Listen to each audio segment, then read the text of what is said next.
recipients of that violence and we are first asked to condemn violence, I find that there's a sense of hypocrisy in those questions when our suffering is not being recognized.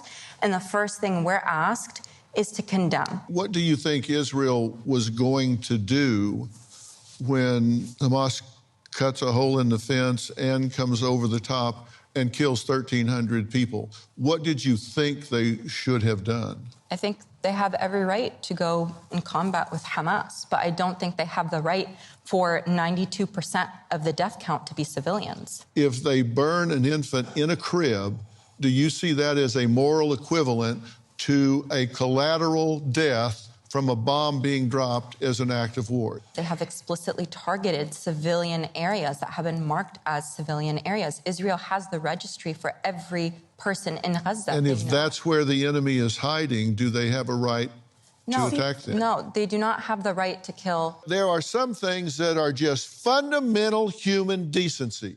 And when I ask you if what happened on October 7th is something you condemn, and you say, well, you have to look at that by looking at hundreds of years of conflict. No, you don't.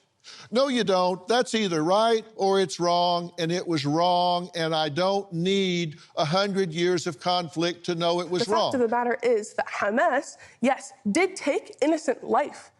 Why did Hamas take away innocent life? Why was Hamas platformed? Why was Hamas funded? Why is Hamas empowered to take away innocent life? Let me tell you something.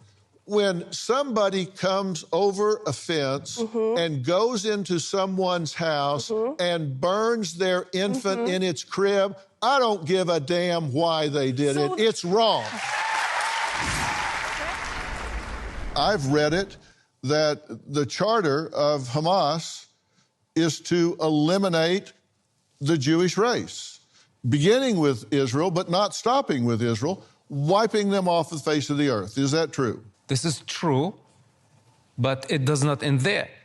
Now we have the problem of the pro-Palestine who are actually giving Hamas cover. They are participants in the crime. In fact, since October 7, I personally don't differentiate between Hamas and what's so-called Palestinians. Because actually there is no Palestinians. There are tribes. There is the tribe of Hamas, and there is the tribe of the Islamic Jihad, and there is the tribe of Khalil, and there is the tribe of Nablus. And each one has different interests, and all of them are conflicted. If they did not have Israel as the common enemy, they would kill each other.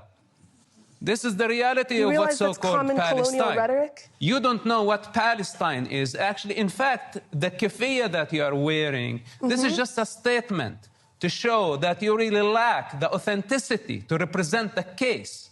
And what's so-called the cause, you know, this is a human problem. So you just... The cause must die. I think enough is enough. And now it's proven, and you are helping Hamas to prove it to the world, that Palestine depends on the destruction of the state of Israel.